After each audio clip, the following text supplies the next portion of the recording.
Johannes. Yeah. From Avatar. So listen, I wanted to invite the one person in the building who I know that is the biggest Avatar fan on the planet. She's our weekend warrior, Jessi, and Jessi is a little bit nervous because she's like a hardcore Avatar fan, man. So Jessi is here with us. I hope you don't mind. Not at all. Hi, Jessi. Hi.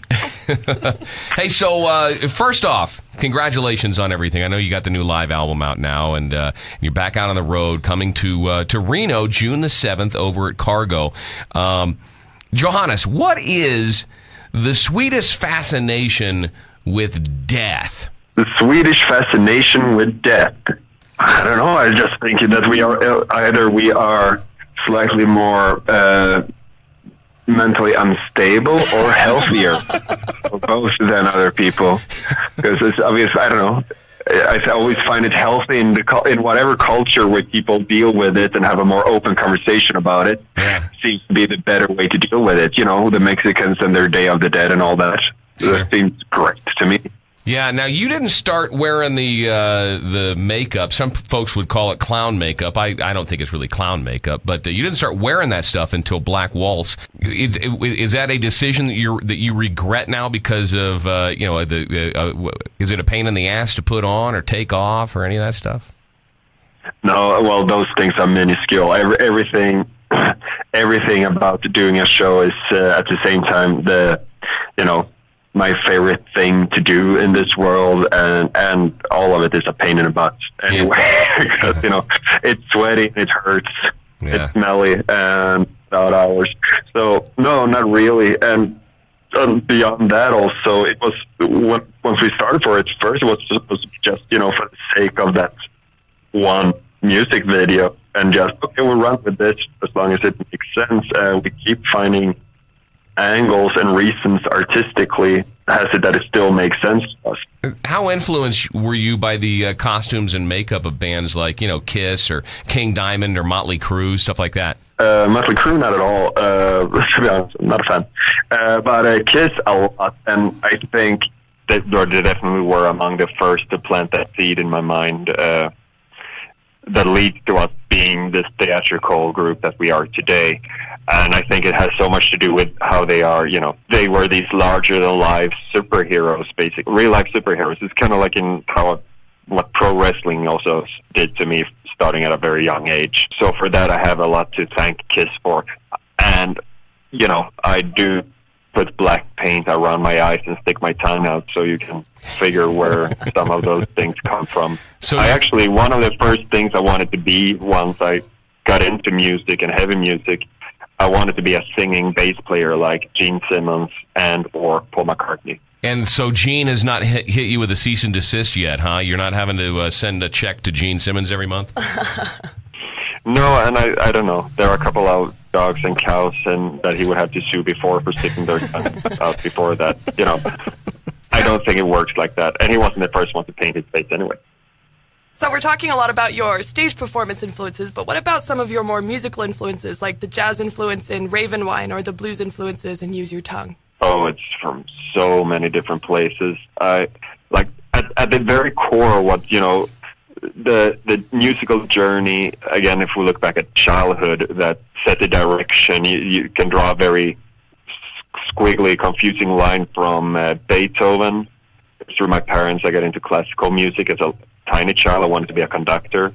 Then Beatles, also I got introduced through my father, and I guess around the age of 8 or something. After that, I guess Kiss showed up, for instance, and very quickly that turned into Black Sabbath on one end of the spectrum, and on the other end of the spectrum was Halloween. And Halloween was really bad. It made me want to stop cutting my hair. And from there, we just went more extreme. So that was in terms of metal, but for the bluesiness or anything with more mystique in it and atmosphere, I'm a huge Tom Waits fan. I love C6 Eve in terms of blues as well. And, then you have the classics like Muddy Waters and things. I listen to that too. Jazz stuff, I don't know, again, there would be a lot to mention there, but I did play the trombone for many years through school and gymnasium, like the equivalent of high school. I was in a big band So I did get to play a lot of that. However, the jazzy parts were not written by me in that song, I should add. Right. I just, as a jazz aficionado, I just watched and enjoyed while Tim and the King figure that out. You know, you guys are pretty theatric. You're known for big theatrics when you perform live, as is the band Ghost. How has a band like Ghost helped or hampered the Swedish metal movement as far as opening doors here in the States? I think, well, they are more, our contemporaries. So if nothing else, maybe they are, reminding people of Sweden again, but in terms of for metal and spreading that in the world, from Sweden, there are a lot of things that predecessors, you can draw a line all the way back to Europe for that, I guess. But then through the 90s, we have a lot to thank In Flames for, or At the Gates, and later The Haunted, and now, Opeth. Meshuggah. There are just so many that and I feel both us and Ghost in terms of Swedishness are just part of that ongoing flood wave coming from Northern Europe. But yeah, I think we are being paired with each other a lot simply for being from Sweden and also being theatrical act. Right.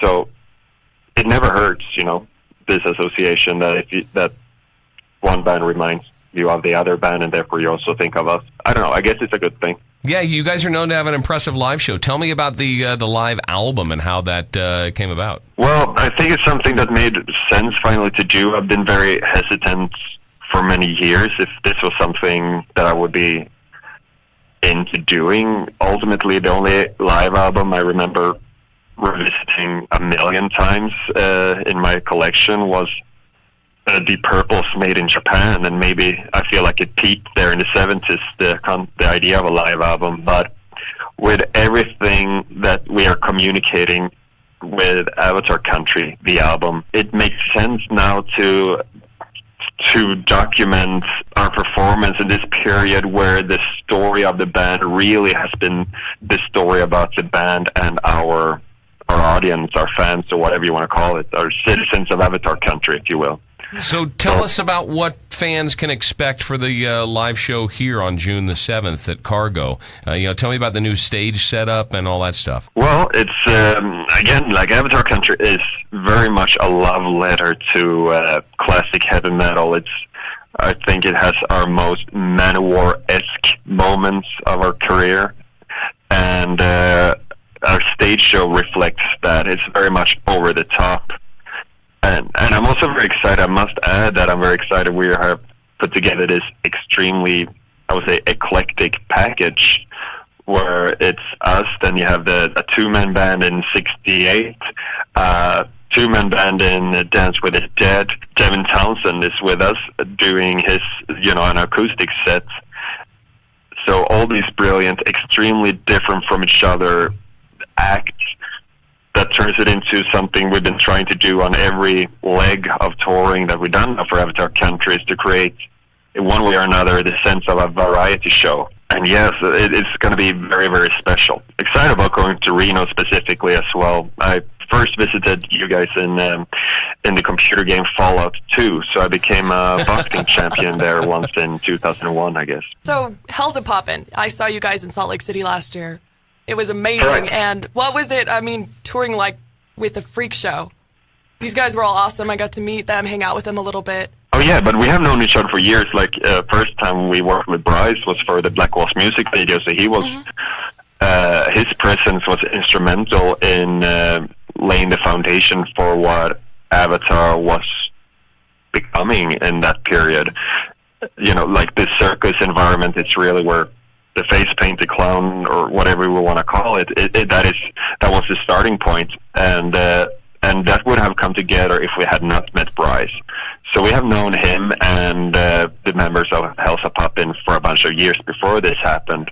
And I do remember first time seeing him shoving a power drill through in his nose and eating glass and all these things, the shock and awe. And and all that. But, whatever you do in life, good or bad, if it happens every day, it becomes your new normal. So being in a band, touring is circus life anyway, and you quickly move past, the shock value, the sideshow factor, and you interact with human beings.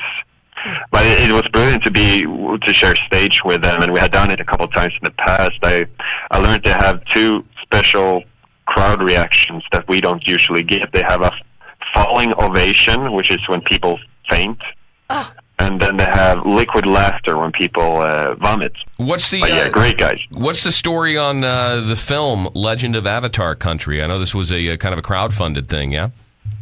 Yeah, it was, and I think one of the most mind-blowing experiences we have had this far in our careers, because what basically happens is that, so we do Avatar Country, a concept album, and with a full potential for a full story to be told and to be filmed.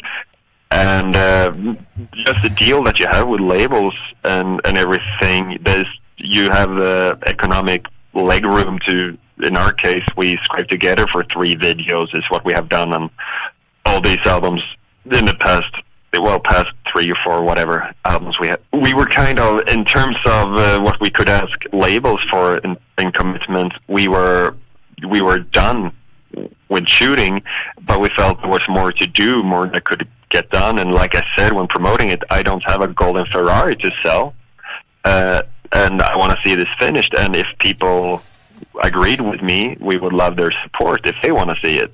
Mm-hmm. And some people did, and enough people did that we hit our goal 3 times over. And initially, that was just a huge shock. We were happy, but at the same time, the dynamic of that is really strange. I'm not even sure if I today can put the right words for it. But if you figure that when you do a concert, the business side of what we do as a band and stuff is pretty straightforward. Hey, we come and play in your town. If you want to see it, you buy a ticket, and that gives you admission to this show, and we'll do our best to rock your socks off. And if you liked it, you go home happy, and you'll come back next time. And that, as far as money goes in being an artist, is pretty straightforward.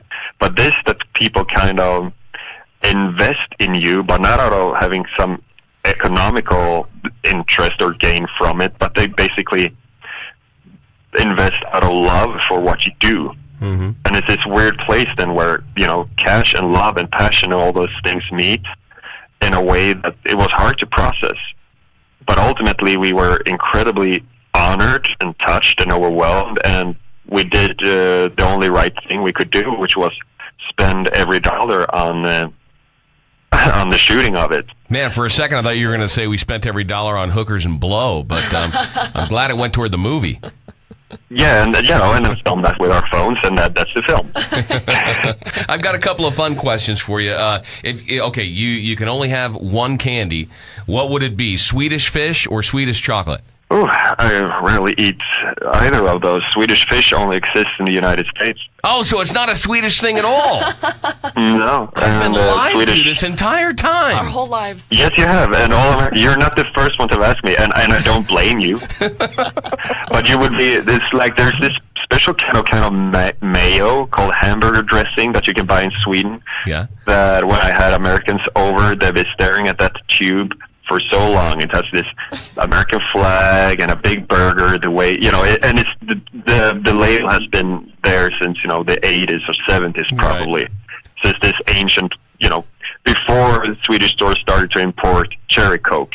But I have not seen or tasted or smelled anything like it in the U.S., but it's American hamburger dressing in Sweden. And you like it? So every country has it. Yeah, I don't eat it anymore because I don't eat egg anymore, and it's like a mayo, but I did. That is the taste of when I learned to make burgers at home as a kid. That is what I used. Okay, interesting. So who would win in a street fight between Avatar and Meshuggah? I've seen them. I think many of them outweigh us, but we have some good reach. I'm 6'4", and Jonas is not that far behind, and we're not in our 20s anymore, but we still have an age advantage. So you might need some backup. So think about maybe being in middle school, you had to pick your own kickball team. If you could pick a band to be on your street fighting team, and you can only choose between the guys in Flames and Opeth, who would you pick so you would have a leg up over the heavy dudes in Meshuggah? They are both incredibly out of shape, aren't they? I was going to throw Marilyn Manson into the mix. No, but here's the thing. I would say I've spent much more time with and hung out way more with guys in Flames, so that just lays the foundation of good team communication. Okay, yeah. So they are really great guys. And actually, since they did switch some members, they have a couple of Americans in there now that are way younger. So again, you get that spunk from them. So it would have to be in Flames. Are you afraid of Americans? Well, no. But you do carry more guns than we do in certain parts. And I don't know. When I read news about the States, there seems sometimes to be more crazy things happen. Nothing to be afraid of. You just have to be smart. Yeah, I'm always curious about the optics that the rest of the world has the U.S. in, especially with Trump in the White House and the crazy political climate. How does the rest of the world view us? And I mean, you're a world traveler now. What do you think? Well, it all depends. Like the thing, my perspective is shaped from that we have spent so much time in the States, and aside from Alaska and Hawaii, I can't think of any place that we haven't played in yet.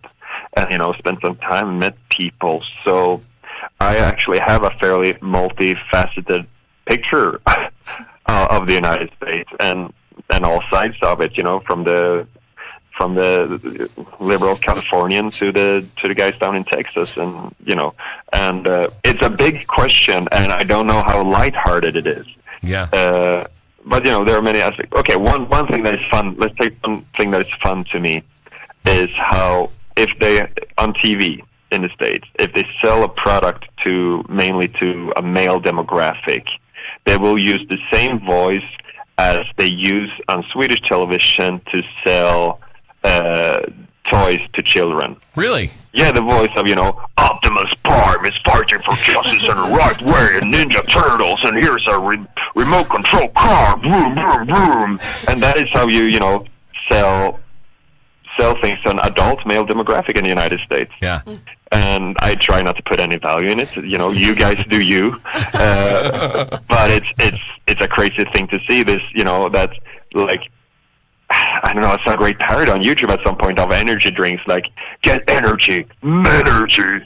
And that is a thing that every time, like, just instead of, these stores, hardware stores, they began the power drill. And in Sweden, hey, this is a hole in the wall, hey? And they have some Swedish Fish. And in the States is, drill a hole, tear everything down, men build. And I don't know the need for that. And I don't know how much manlier you feel for buying that after. I don't know what you're scared about learning about yourselves. And getting, like even the commercials, you're not allowed to get in touch with your more sensitive side. Well, ever since the Brits kicked us out, man, we've kind of had this weird inferiority complex. So I think maybe that's the background of it. Yeah, but now isn't it the opposite? Now it's a superiority complex. Sure, maybe. Yeah, I mean, we over-project that superiority complex just to make up for the true underlying inferiority complex that really exists, right? Might be. I think one thing is I just know how. And I won't, and I can't say which way is the right way. But children in school in the States are told in one version or another, you're being told you can be anything, and which is great, which makes kids aspire to greater goals and believe in themselves and stuff. That's the positive side of it. But I remember being told as a kid in school, you're fine just the way you are. So more, you had Mr. Rogers there for that. Mm-hmm. But I feel like that ingrained more what we what we were told as children, and as you can become anything. Again, I don't know which one is better, which is right, which is wrong, because what happens if you don't become anything or that thing, or like, and not everyone can be an astronaut, you know. Mm-hmm. Yeah. And as this implied, you can become anything, which means you have to make a big, great career, or otherwise something's wrong with you. You can't be too content and happy with the more humble existence. I guess that's the risk of the backside of it. Yeah, no, that makes total sense. But it's all very, very complex, and like I've learned, because I have more prejudices about the States before going there, and I knew more about the United States before I started to spend more time there. Yeah. You know, and of course it was fun in the beginning because I'm a huge South Park fan, and everything turned out to be true, which was great and fantastic, a fantastic experience. But you know, of course, the more time I spent, it's more complex than that, and more aspects and more different kind of people that I met and befriended, and also that, you know, I have Trump voting friends and non-Trump, but very Trump hating friends among my American friends. Yeah. You know, so I see the whole spectrum, and I also, you know, in a conversation like this, I try always to balance it, because there's so it's so tricky with politics, especially when we talk the politics of your country, because you're so big and powerful. It influences what's going on in the European Union and our corner of the world and everything. So it's easier, or it's more by default, that you form your opinions about U.S. elections compared to Belgian elections, although Belgium is much, much closer to where I live. At the same time, if I would go now to a concert here where I live, and an American band would stand and preach from stage about how I should vote in our upcoming election, I might leave, you know. Yeah. And I really want to respect that goes both ways. So I'm trying to be very humble and careful and respectful in public with political discussions. I love to talk values and the ideas behind whatever policies you're into and stuff, but I prefer to keep it on a theoretical level where it's more constructive, and where I can respect the fact that I'm a guest in your house when I come over and play. No, that's cool. So when I went to your show in Salt Lake City, I go to a lot of shows. I'm kind of a metalhead punk chick, you know. There's not always a lot of women at shows, but yours had a lot. And, I mean, why do you think the chicks dig you, man? I think it's just a change in general in metal and everywhere else. I don't know, I think when we hit more... As things become more equal between the genders, the self-empowerment, strong individualism, and just the fact that you can allow yourself to express yourself through aggression and those things that are in more extreme music, it becomes more, it becomes something more valid, or I don't know if that's the right word for it, for girls and women to take part of just as much as the guys. I think that is a big change. Just think what used to be treehouse clubs in general, whether people, jugglers and people doing card magic to extreme music and everything in between those things. I think just those expressions are leaving the treehouse, the comic book world or whatever, and vice versa, with what used to be, I don't know what would be a good equivalent of the treehouse analogy for girls, but you know what I mean, Yes. Well, the slumber party is now multi-gender as well, I feel. Like we are removing those boundaries on, this is guys' music by the power drill, and metal is moving away from that. Yeah. So so I think that is what I feel, because I also I have noticed the same in many countries. So over here, when we played, we just finished up another European leg here, and I feel, especially in the younger layer of our audience, it's more it's straight in the middle between girls and boys. So it's the new additions to the metal scene. It's more evenly divided. Or perhaps it's simpler than that. Perhaps because you guys are crazy individuals and put on a crazy show, you attract crazy women like Jessi over here. It might just be your accent, though. I don't know. Or it could be the accent. Maybe they're in love with your accent. Who knows? Yeah, but insanity knows no gender. So yeah, we are all very, very sick people who need all the help we can get, and that I think is valid for men and women equally. That's true. Hey, Johannes, we have taken up way too much of your time. I really appreciate you spending a good half an hour with us here today, man. Thank you very much. Yeah, Looking forward to the cargo. Now, I know you're an anti-egg dude, but if I brought a couple of beers backstage, would you sit down and have a beer with us? Well, I don't drink on tour. Oh, you don't drink on tour? Well, that's probably smart. We do have a lot of legal dispensaries here, CBD? so I don't know if you CBD partake soda? in the CBD sodas, but... Well, they're good. Again, I'm not fun to be around on tours. Sorry. I appreciate the honesty. Hey, thanks again for the call. We will catch up soon here in Reno, and if you guys have got any time, we'll give you a little quick tour of Lake Tahoe. How about? That sounds great. I do enjoy. Awesome. Thank you very much. All right, take it easy. Have a great day. Bye-bye.